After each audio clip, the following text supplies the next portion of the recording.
بسم الله الرحمن الرحيم نحمد ونصلي على رسول الكريم السلام عليكم ورحمة الله وبركاته. Alhamdulillah, we praise Allah subhanahu wa ta'ala.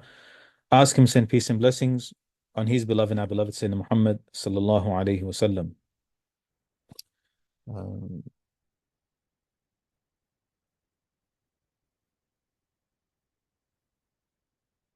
so last week we were up to this slide, and just make it a bit bigger on my screen so I can see clearly. It's a lot of writing and it's very small. And we were in up to this slide.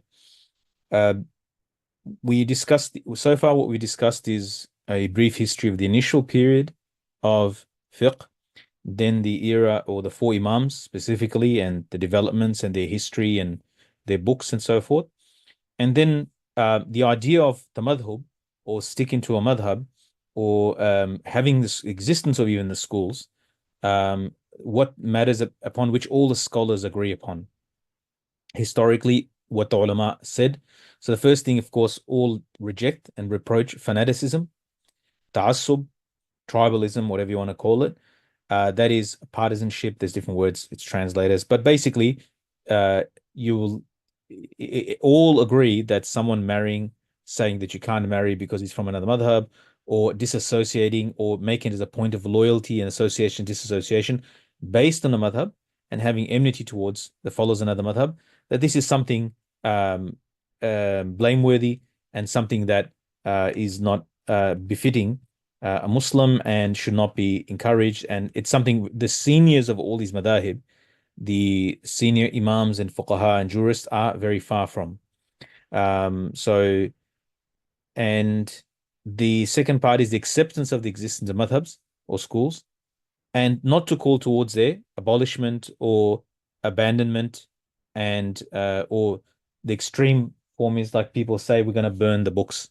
This is something is not very far away. There's people here in our city here, once upon a time, they're going to burn this book and burn that book because of this sort of anti. And as Shaykh al-Bahjat in the original Arabic of this course said, once upon a time the ta'assub was for your school, and now the ta'assub is against the schools. And then this third point, what we're up to, is that if someone who adheres to a madhab reaches a level of ijtihad, and explain the independent reasoning, and differs with the view of the imam of his own madhab, and gives a preference to another imam's view, then this is considered good and praiseworthy. But this is conditional on that he's ahl for that. Ijtihad is not just to be thrown around. Tarjih, preferring a view, is an ijtihad. Giving a preference to one view of the other is an ijtihad. And if you're not ahl for it, then it's not permissible for you to engage in that until you become ahl of that. And that's not an easy process. So just to give you an idea, that ulama, especially in the Hanafi madhab, one of the great fuqaha, he graded the mujtahids like into different levels. Historically, there's only like 3 categories, but he went into more details. I think it's 7 categories, right?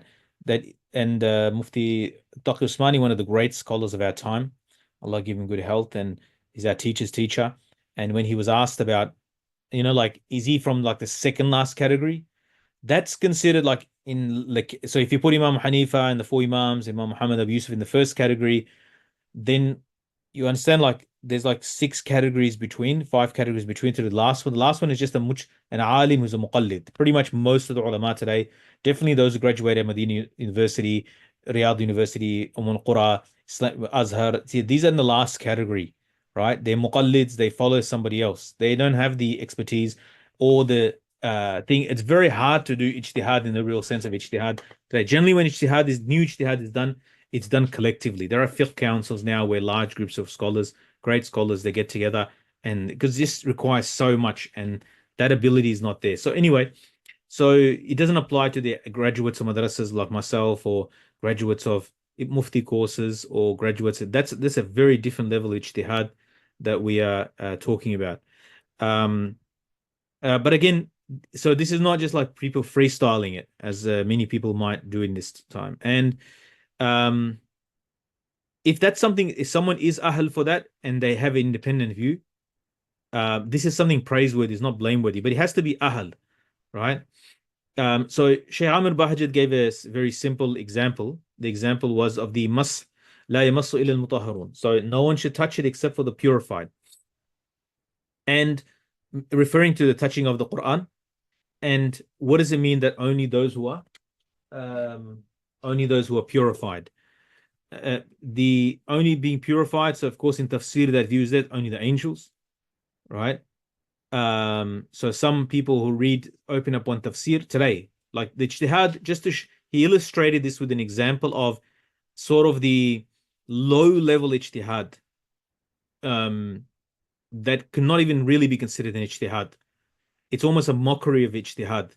That a person said, well, in this tafsir it says this, and since not all of the mufassirin agree on this, hence we will take it that you can touch the Quran because it refers to malaika, it could refer to people, then we'll take it as referred to malaika, then hence if you touch the Quran without wudu, it's fine. This is a superficial, very low IQ. I don't know how to say, like it's not much thought is put into such an ijtihad, suppose quote unquote ijtihad. And if you ask these type of people, what they've actually done is like they're not even making. So they said, okay, we're not going to do taqleed, we're not going to stick to a school.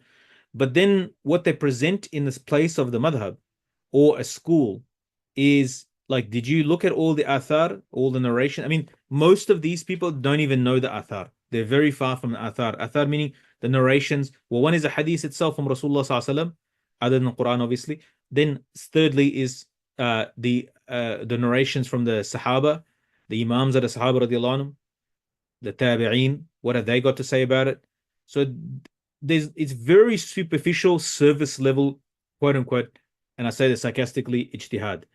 Have you studied all the sanid of, like, let's say on this, if there's a narration, have you studied all the chains of the narration to pass a judgment like this? As an example, Shaykh he puts a example forward of like a narrator has been critiqued regarding a certain masal, let's say the masal of touching the Quran without wudu, and that it applies to people. And the person has, let's say, passed a judgment of du'af, weakness. The narrator has 1,600 narrations attributed to him, and most of them are reliable. He's considered a reliable narrator overall. He has five that of his narrations, as an example, that differ with more stronger narrators. One that is very clear, one is a little bit different, and one is very clear. Now, this imam, this narrator, one narrator on the chain of one hadith, right? He says that the early imams, like Imam Ahmad, or Imam Shafi'i, who knew the chains from them to Rasulullah, all the variations, right, on a single narrator. And they know the ins and outs because the way they studied was very different to the way we study today. They had to, as part of their learning process, and their study was very extensive, despite their genius and memory and so forth. Just think about this. Imam Ahmad, as an example, started his ilmi studies, formal ilmi studies in his teens, mid-teens, 15 or something like formal studies. With their piety, with their knowledge, where they lived in Baghdad. And then he didn't get married till the age of 40. So he's dedicated 25 years of his life to memorization, understanding of the narrators, their chain. So as they were learning, they were accumulating the information of every narrator, rating them, grading them, and so forth. And then they found that on a certain hadith that this person has made an error based on what other narrators are looked at as well. He said, if you apply that process, given the like let's say an alim in isolation, someone graduated out of a Darul Uloom or a madrasa or an institution or an Islamic university, and then he would have to go through that one narration with one narrator. He said he will end up spending a year, not the whole chain, on this one narration. And people today, they are passing judgment based on the taqleed of other muhaddithin. So this is what Shaykh he wanted to highlight, because people don't understand when they're saying abandon the school and we're going to do tarjih, we're going to give preference to a review on what's more stronger, without understanding that the imams already did that based on a sound set of principles. That's what the school is. And then when they are giving that, all those information, all that meta information that's there has been factored into their decision, right? And if just think about that, one narrator, it takes 1 year, the next year you'll have to do the next narrator. I mean, That level of ijtihad is not even possible today because that level of information in a single mind is today is unheard of, right? Let alone forget the fact that Imam Ahmad, as an example, is one of the Imams who knew 1 million hadiths by heart, right? So think about what was involved ijtihad. Shaykh Ahmed, he wants to emphasize what is ijtihad of the early Imams as opposed to later Imams. And when you're going to say, I'm going to go through the hadith encyclopedias and an analysis of an Imam, like an alim of today who's giving you tarjih or tanqid, he's giving you a criticism of a hadith. He's basing it, it's not like he's directly getting it from Rasulullah sallallahu alaihi wasallam or from Sahaba radiallahu anhum. He's going through the encyclopedias of the narrators which were done like 500 years later, 300 years later. Yeah, they accumulated all the meta information into books. Now, a third, fourth, fifth century, I'm not talking about the original compilers of the collections with the chain of narration like Imam Bukhari and others. I'm talking about later ones who analyze each person, right? So now you are becoming a muqallid, you're becoming a follower of those people who wrote those books, right? What they are preferring, that's what you're preferring. And the Imams of Ijtihad, like the four Imams, they came earlier, right? So this the memorization, so people just open the Quran and they do this sort of superficial ijtihad from footnotes. In reality, what is ijtihad of a mujtahid? The usuliyun, the usuli scholars, the experts on usul, they say that it is istifraghu faqihi wus'a fi daraki hukm shari. So basically, the mujtahid, when he does ijtihad, is he absolutely exhausts, right, all his energies into the furthest depth and extent of a masala sharia, of a hukm shari. Do you understand? It's not done like on the fly. It's not done on a whim. It's not done on surface level. He's like gone so deep into the nook and cranny of that masala, and after in the when and what the usuli scholars said, there's nothing left after that. Like it's been turned inside out, every corner, nook and cranny. Then a ruling is given by a mujtahid. That's what when you talk about the four imams or the other imams, the early imams whose schools didn't survive, that's what they were doing.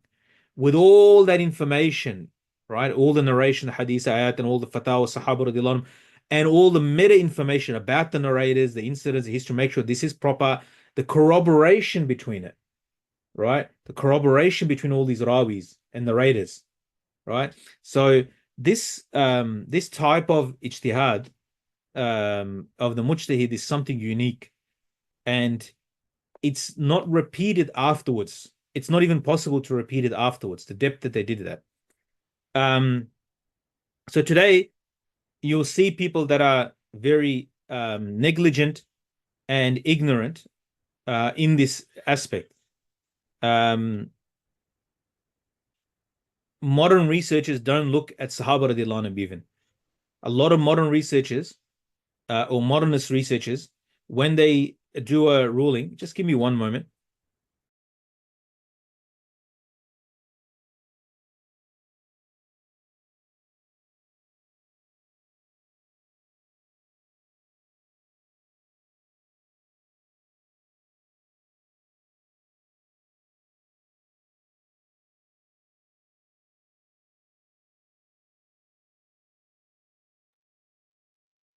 Apologies.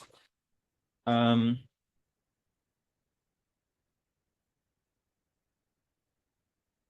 so modern researchers, they don't they're very negligent. I've seen this myself in dealing certain ayat al-Quran.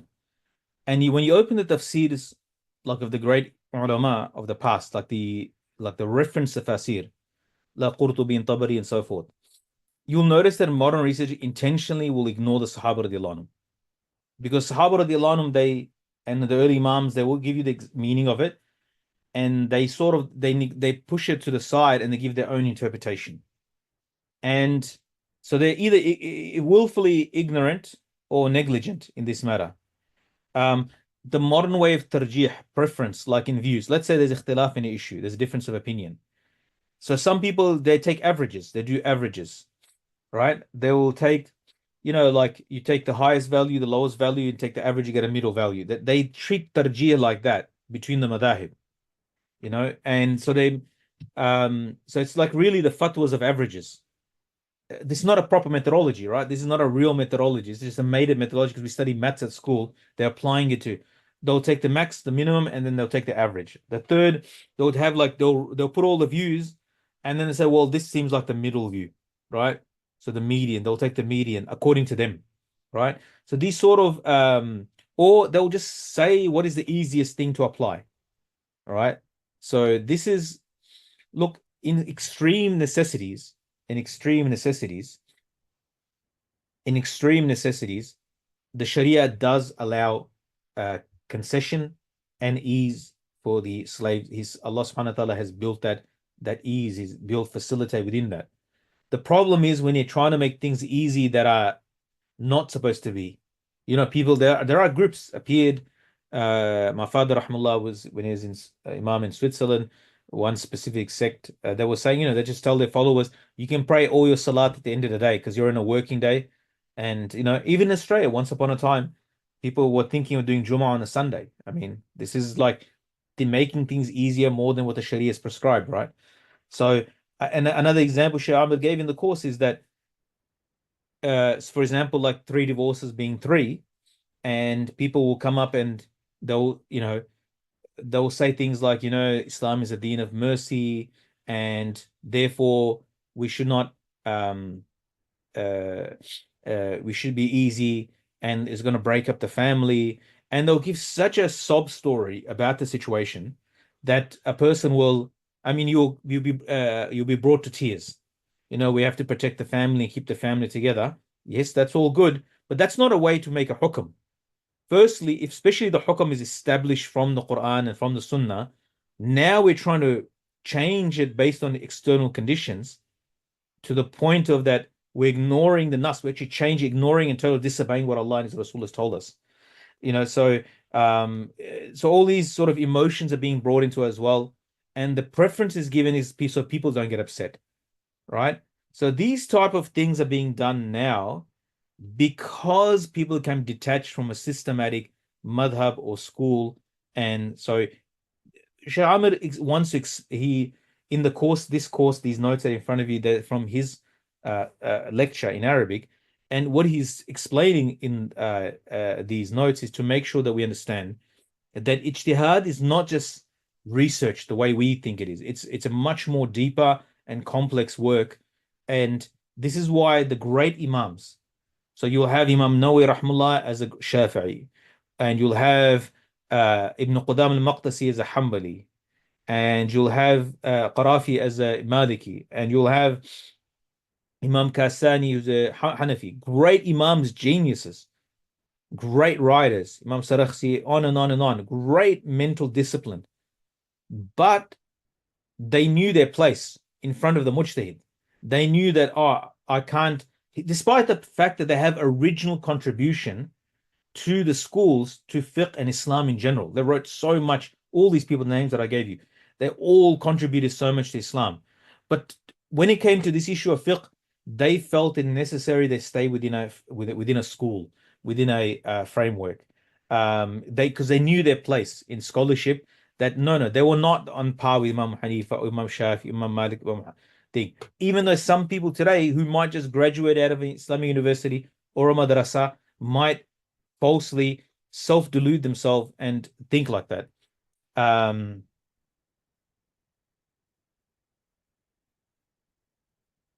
Today, we have people who, when it comes to the nafs, inclination towards the nafs is a lot, and inclination towards the desires is a lot today. But if a person is inclined towards the Shafi school, he may follow Shafi school.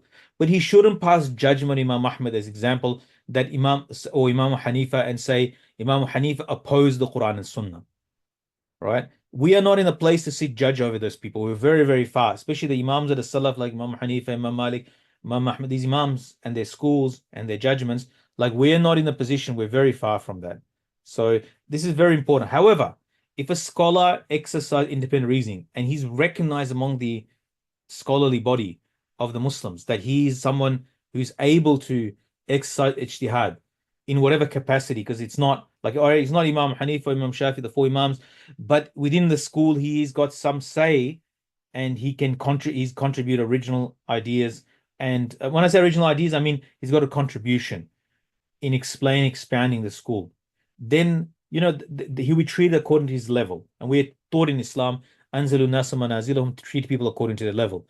We don't disregard their originality, their contribution, and so forth. Their process within these frameworks, right? The fourth point regarding agreement of the madhab was sticking to madhab. To accept that adhering to a madhab is like graduating from a principal school of fiqh, which is supported by dalils and proofs and also seeks the strongest proof, right? So this is something that each school is always constantly, and that's one of the benefits of having multiple schools. People say, no, it should be just one. Well, these four schools are like self-check mechanism within the Sharia. Each school has to make sure, based on sound principles that are from the Quran Sunnah, that their school is like more valid and more stronger. And they will debate this and they'll have, I mean, I'm talking about academic debate. So, so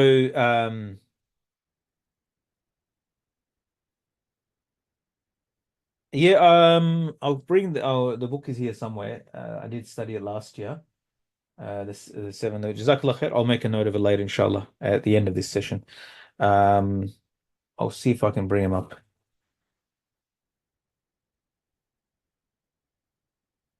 Yeah, so Shahamid emphasized this point that after pretty much within like a century of these schools existing, the four and others, you'll find that any alim of any worth is associated with one of these big schools, and he gave many names. There are the madrasa, the madhab should be seen as a school. Like I always give the example, they're frameworks, right? And he said, and even someone says their name is attributed like he's a Hanbali, Ibn Rajab al-Hanbali, or so and so Shafi'i, or so and so Hanafi. Not a big deal. This is not an issue. This is intisab is permissible. Affiliation with the school. Like someone says that he's Azhari, or someone says Dar'ami. Dar'ami is Darul Ulum is in Egypt. Darul Ulum. So they like at the end of their name they have their I think someone studied um in a madrasa, like they'll have like a name that's connected to that, so that it shows the affiliation to the school, right? This is as long as it's not like done out of like partisanship or out of um what do you call it, tribalism, and to put down others and put yourself up, well, then it's fine. This is not an issue, right? And I mentioned this before. I mentioned again, Sheikh Adnan Naham in Kuwait, when I asked him, he said, for the average person, their madhab is a local imam historically. For the talib al-ilm, you should enter the madrasa of a madhab, a school of madhab. As an example, you have a medical college in Melbourne, you have a medical college in England, and you have medical college in, let's say, the US. All three are quote unquote first world countries, right? And they have very similar medical systems. All three are very, very similar in the standards of medicine and so forth, you would assume, right? And but each medical college or each of these universities, let's say Melbourne University and Harvard and Oxford, let's say, in all three, or Monash, where I went to in Melbourne, right? This is considered for it's famous for its medical research and whatnot. If all these three universities, their medical faculties, although very similar, they'll have different structures. You cannot say that that is what is in Melbourne or Monash here, that university, that it is a carbon copy of the one in Harvard or in the one in Oxford. They'll have their own quirks, their own way of training their students, the future doctors. No one will say that none of these are wrong, although the goal is the same, to produce a healer, a person who treats and people's ailments and so forth, and will serve human beings and so forth. And some will do plastic surgery, but unnecessarily, but most of them will go and to treat people for their ailments, right? Which is the goal. And they're very similar, but they're also different as well. Their scheduling might be different. The tarbiyah they might do is different, right? Based on sound principles. There's a reason why they do the way they do. The modus operandi comes from a set of principles, right? So nobody will say this one is wrong, that one's right, right? They have different experiences, different ways that develop, and no one can say they're wrong. They're all correct in their own way. So a madhab should be seen like as a madrasa, as a school like that. And as long as there's no ta'assub in that. The last point, permissibility of an adherent to a madhab, sticking to the views of the imam of the school that he affiliates with. The satisfaction that the imam's view is based on careful consideration of the proofs of that view. That a madhab is not doesn't come out of thin air. There is discussions, there's debates, there are sound principles and cautiousness with great fear of Allah. A ruling was devised and made part of that school, right? Based on the Quran and Sunnah. So a person has to have confidence that this view, according to madhab X, like that I follow, such a madhab. So I follow him. If you're permitting, and people that are critical of madhabs, they've got a problem because they're saying they attack the madhab and they say, follow me or my teacher, right? If you are permitting someone to follow you, meaning your taqleed, right? And then you have to say that it is permissible if you're permitting your own taqleed for your sheikh or yourself, then you are obliged to also say that it's permissible to follow, make taqleed of the imams. Like if you're putting forward your own understandings of the Quran and Hadith, right? Then you have to accept the understandings of Quran and Hadith of the four imams. And their taqleed is more safer than your taqleed. With all due respect to whoever the sheikh is of this time, how pious, good, and so forth. But for me, those ones, and I think for most the ummah and the imams and ulama of the ummah through history said, no, they're a safer bet. They were more cautious, they had more ilm, and they had more taqwa. If someone asks a mufti who's a mujtahid, right? Um,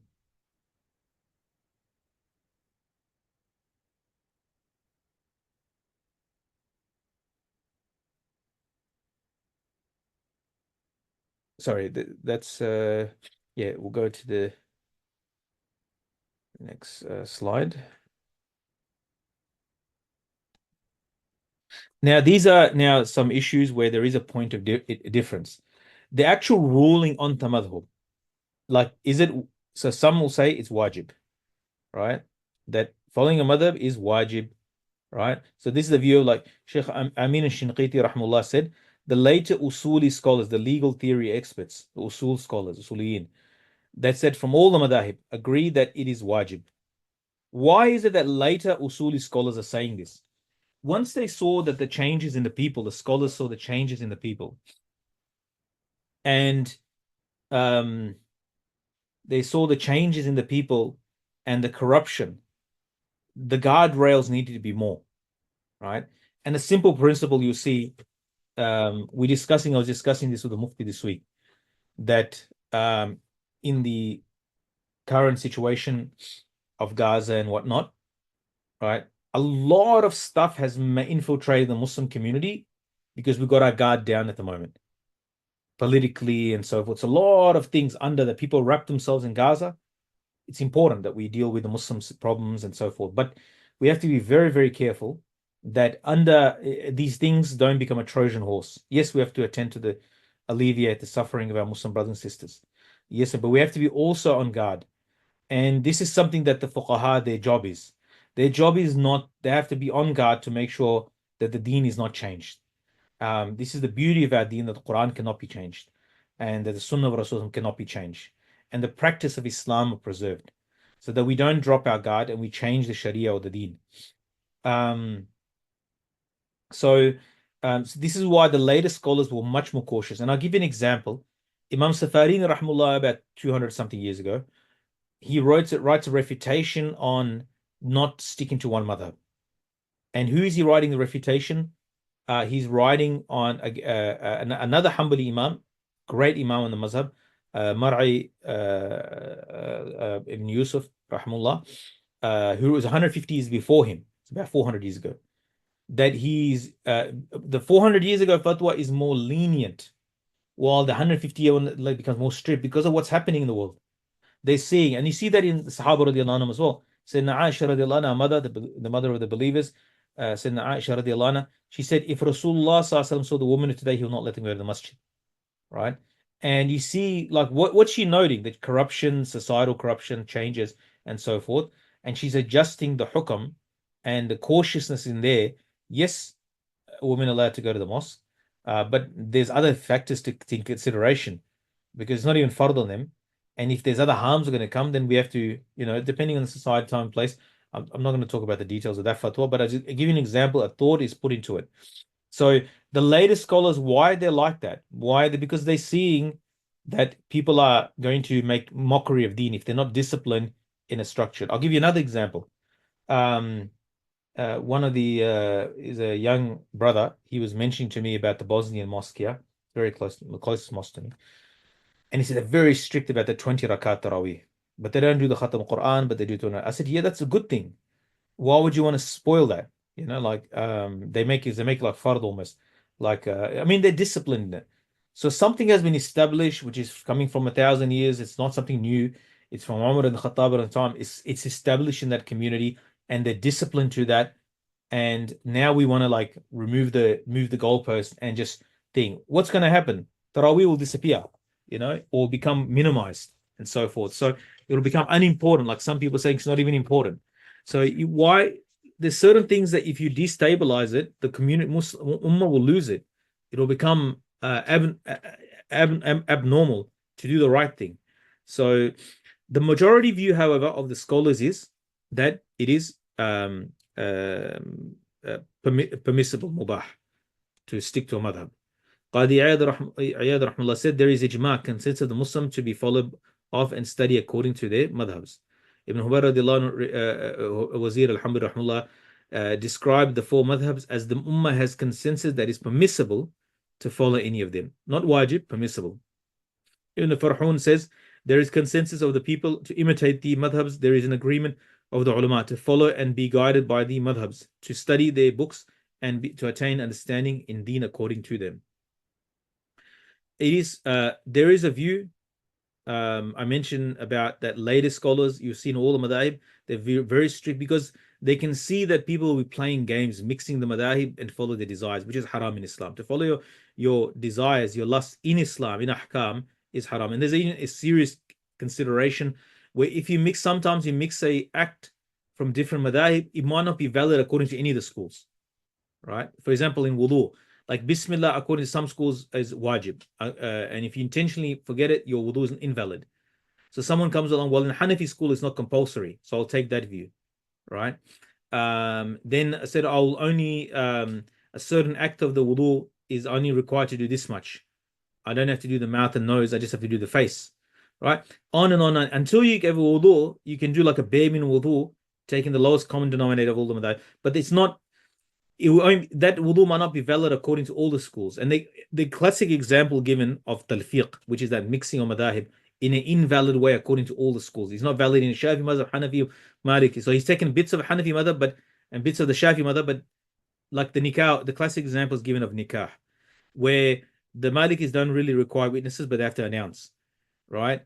And the wali is not a condition for the validity nikah according to that. So if you do that tatabbu, following the concessions, tatabbu rukhas it's called, in all the madahib, you will end up at the end of making zina halal. But you're using Islam, and the nikah will not be valid according to any of the schools, right? So it's a serious matter, and it requires cautious in fatwa in dealing with this.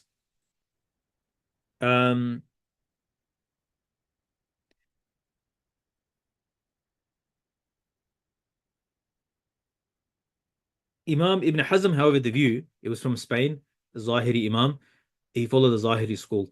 It should be known that anyone who takes all the views of Hanifa, or all the views of Malik, or all the views of Shafi, or all the views of Ahmed, from he who is well versed in forming a judgment, from he who is well versed in forming a judgment, that indeed he has opened the consensus, he has opposed the consensus of Ummah.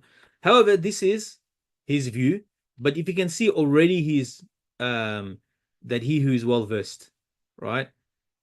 Already he's put a condition, right? What he is not intending here is definitely is unqualified scholarship. If it's qualified, then you shouldn't follow, right? So there's two ways to approach.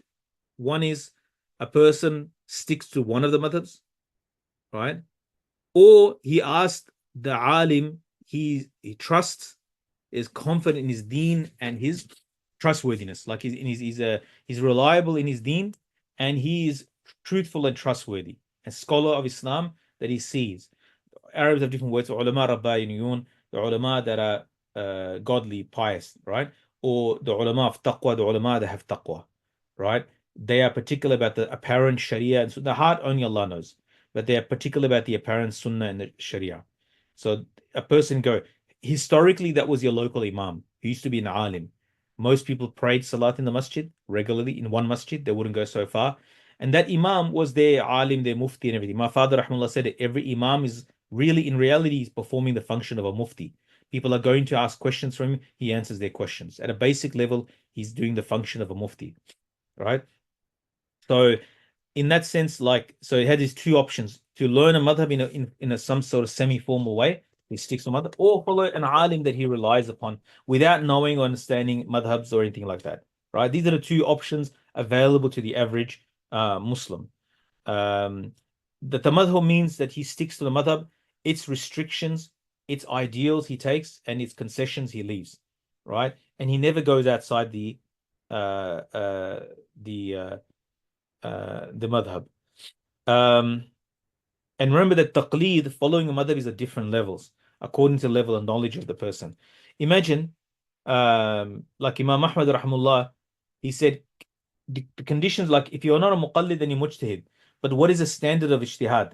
If you look at Imam Ahmad when he was asked, if like, can you do ijtihad? Like, can you like give fatwa when you know 100,000 hadiths by heart? He said no. He said 200,000. He goes no. 300,000. No.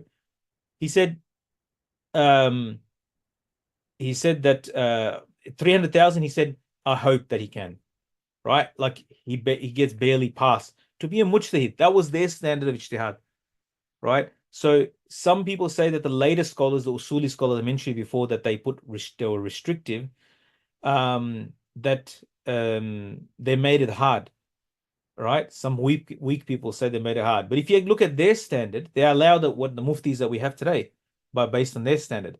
While if you follow the early imam standard of what a mujtahid is, someone who can do ijtihad and exercise, do fatwas, they were like that standard. They made it much more harder. So for the weak people of later eras, they said the usuli scholars made it hard. But if you compare them to the early scholar, they made it easy, right? I hope you understand what I'm saying. Today, unfortunately, I have students of madrasa. One of the sheikhs, Shaykh Amir, quoted, he said that I'm doing ijtihad and I'm doing tarjih, preferring one view of the other, from Imam Shafi's Risala book, right? And so the sheikh said to him, I want you to read a page of Risala. And if in every line your mistakes are less than the number of lines in the page, right? Right? Like people say, we are men and they are men, right? Imam Shafi's a man and I'm a man, so I don't have to follow Imam Shafi. But you can't read one page of what Imam Shafi has wrote without making mistakes. All right. So this is like how the lack of scholarship, the level of scholarship. Of course, as soon as he starts reading in the first line, there's two, three mistakes. These are Arabs who studied Sharia. They struggle to read sometimes without mistakes. Right. So if Nas comes and clashes with madhab, some say it conflicts with this view. Um, so some say that if a text comes of a hadith, Quran, and it explicitly clashes with a madhab, right? However, this assumption is wrong. The assumption is that the Imam didn't know the narration, or the Imam didn't intentionally, astaghfirullah, that he left the hadith. This cannot be the case. The Imam knew the hadith and he processed it in a systematic way based on all the other narrations and all that is there on a sound, systematic way. Right. The next, this was like something you saw before as well, but just an overview. The four eras. Obviously, these are not the only one that we're certain about. Like we can say this is a definitive era, is the establishment of Islamic law, right? Which is in the lifetime of Rasul. Something cannot be done after. It's based on wahi, revelation. So this started with Rasulullah Sallallahu Alaihi Wasallam's, first revelation, ended with the moment that he passed away. Yeah, but this is a statement that is thrown around. The hadith didn't reach him.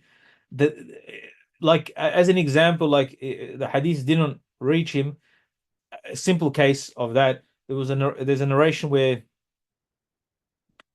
the person is using the hadith to debate against Imam Ahmad on a certain issue. I think it's about where to place the hands in salat. Now slips on mine.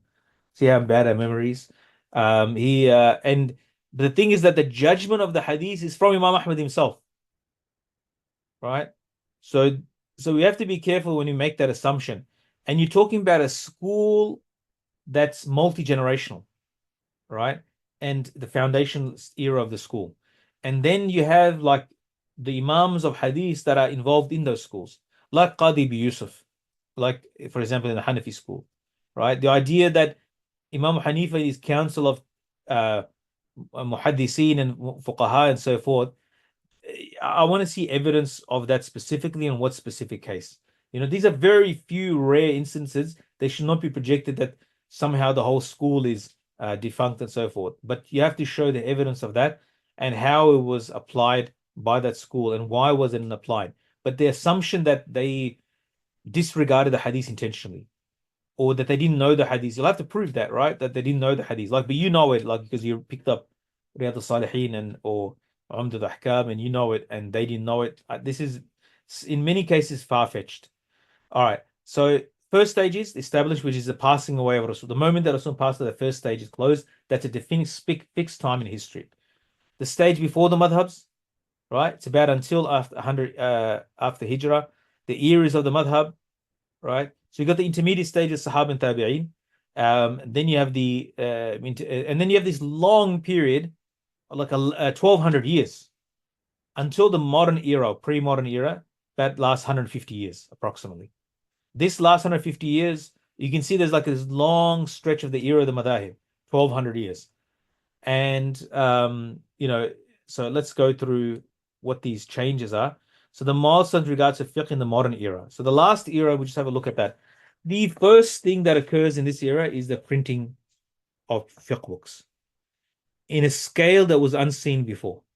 Right? We'll go through the other matters later. So before colonialism, it's a very long period, right? 1200 years. A century at the era of the Madahib. A century, like every century, there was like, let's say the 16th century and 7th century were very similar. The mode of transportation is very similar. There might have been changes, but it wasn't a huge leap, right? And the 14th century, people still riding horses, riding donkeys and whatnot. There wasn't a huge leap and transformation in the world, right? And but even if we see in our own lifetime, in the last 50 years, and we see the rapid changes that are happening, the information age, now it's like the digital age, all these sort of things, like the last 100 years, the speed of change is a lot, right? However, unfortunately, in this sort of like people suffering from, and they mean well, and they want the ummah to do well, but they misplace the rapid development as though the era before the pre-modernity or the pre-modern age, like 150 years ago, was like the last 300-400 years was somehow the era of jumud, stagnation. If the Messiah, because the world wasn't changing, so the fiqh was already developed to the point of that if a question comes, people's answers, after a while, the questions will stop because the answers are already provided. You understand? So we have to keep answering new, like a new question will come, like drop shipping. Is drop shipping halal? So 5 years ago, we never heard of it. 10 years ago, we never heard of this. Now an answer has to be provided. An answer is provided, right? Sometimes it's slow to get the answer, right? Crypto, on like the list of things. I'm not going to discuss that now, but these developments are happening so rapidly, but they're getting answered. So to say the era of stagnation, no, there wasn't actually a requirement for answers because all those questions have been answered, and if anybody asks, they'll get their guidance for their deen.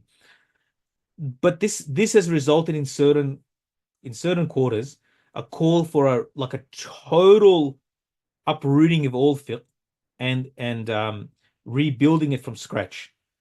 You've built a very strong castle, very strong building, and so you're going to uproot it and rebuild a house from scratch, right? But the house has not the castle that is built is very strong already. It'll stand for another 1,000 years, right? But you're miscalculating, saying no, we have to adjust and change. You have to renew it. We have to invent a new usul of fiqh.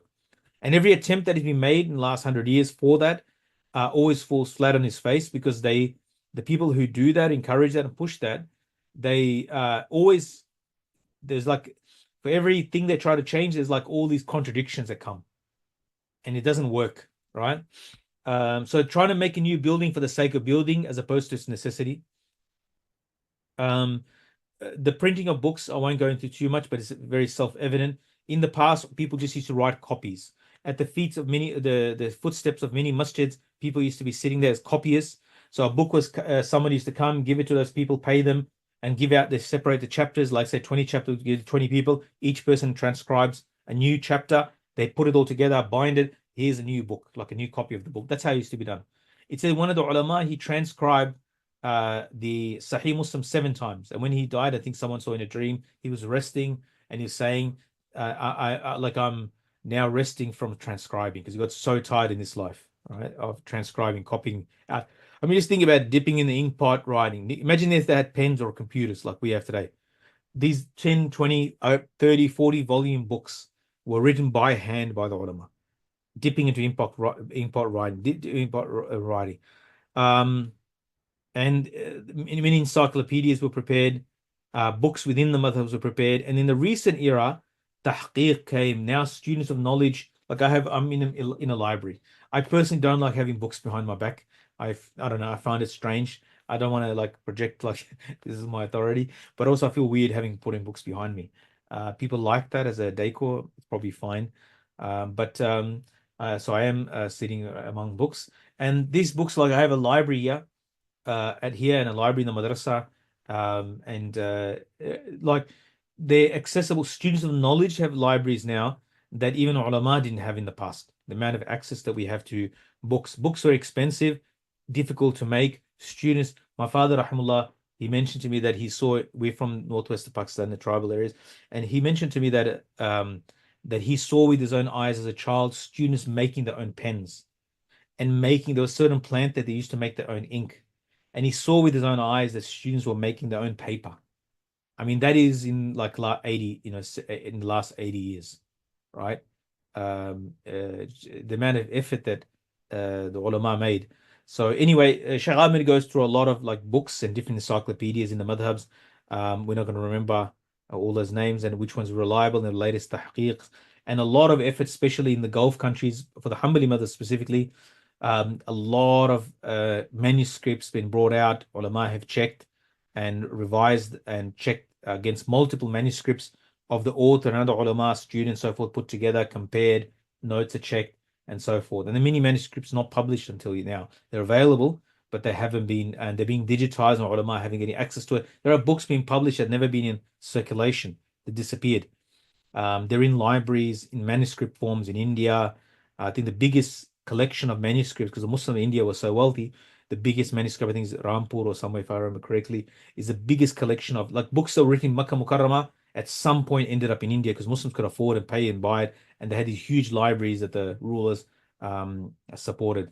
So, but the printing press changed all of that, and probably in our time, like the internet has changed that as well. Like the books, the availability of books, resource now, like I can have in my computer like 10,000 books that I've accessed. That was like how are you going to carry that, and how are you going to think, as long as we read them, inshallah, Allah gives tawfiq to read them and benefit from them. My father, rahmullah, said something, they wrote them, we don't have time to read them. The Imams of the past wrote them, we don't even have time to open up and read it. May Allah subhanahu wa ta'ala give us understanding and tawfiq. You asked the question regarding the I'll stop the recording.